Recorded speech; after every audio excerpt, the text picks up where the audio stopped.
So ఈ వీడియోలో ఒక తాబేలు, మన తాబేలు ఉదాహరణ ఏదైతే ఉందో, సో అది ఏ రకంగా సమస్యలు వచ్చినా ఇంద్రియాలని మనం గనక ముడుచుకుంటే ఇందాక శ్లోకంలో చెప్పినట్టు ఎంత సురక్షితంగా ఉంటామో. సో ఒక తాబేలు తన అవయవాలను లోపలికి ముడుచుకుంటే ఒక ఏనుగొచ్చి కాలు పెట్టినా దాన్ని ఏమీ చెయ్యరు.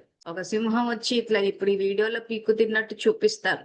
సో అలా చూసినా కానీ సురక్షితంగానే ఉంటాం. సో ఇదే మన వర్తమాన జీవితంలో ప్రాక్టికల్ లైఫ్ లోకి తీసుకురావాలి. దీన్నే మేము భగవద్గీత అండ్ ప్రాక్టికల్ లైఫ్ అని చెప్పి క్యాప్షన్ ఇచ్చాము. సో ఒకసారి ఆ వీడియో చూద్దాము. సో ఒకసారి అందరూ జాగ్రత్తగా చూడండి. ఎన్ని రకాలుగా సమస్యలు వచ్చినా కానీ ఇంద్రియాలని లోపలికి ముడుచుకోగలగాలి.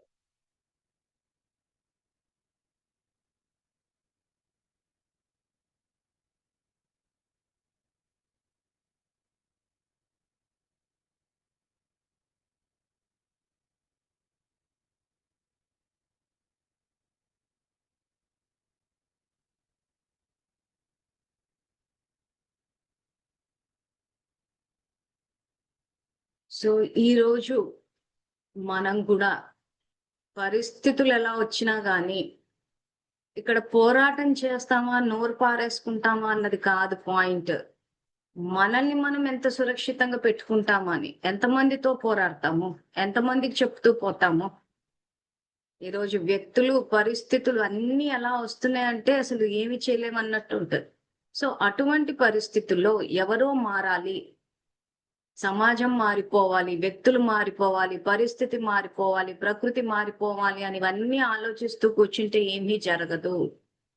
మనల్ని మనం సురక్షితంగా పెట్టుకోవాలి.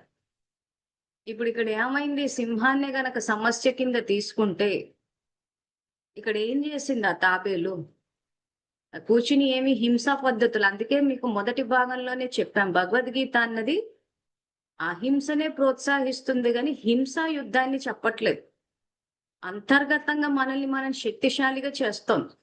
సో చేసినప్పుడు ఏమవుతుంది, ఈ సింహం అన్నది గనక సమస్య అయితే సమస్యనే విత్డ్రా అయిపోయింది. ఇక్కడ సమస్య వెనక్కి తగ్గిపోయింది. సో దీన్నే సమస్యకి, పరిస్థితులకు, వ్యక్తులకి వర్తింప చేయాలి. సో ఇంత అద్భుతమైన జ్ఞానం ఒక్క భగవద్గీతలోనే ఉంది. బైబులు, ఖురాను ఏ పుస్తకంలోనూ లేదు, ఎక్కడా లేదు. సో అందుకే ఇది విన్న తర్వాత మీ వంతు బాధ్యతగా ఈ జ్ఞానాన్ని మీరు చెప్పినా ఇట్స్ ఓకే. లేదు అనుకుంటే వీడియోలన్నా ఫార్వర్డ్ చేయండి. ఎందుకంటే ఎక్కడో చోట మన సనాతన ధర్మం అన్నది బయటికి రావాలి.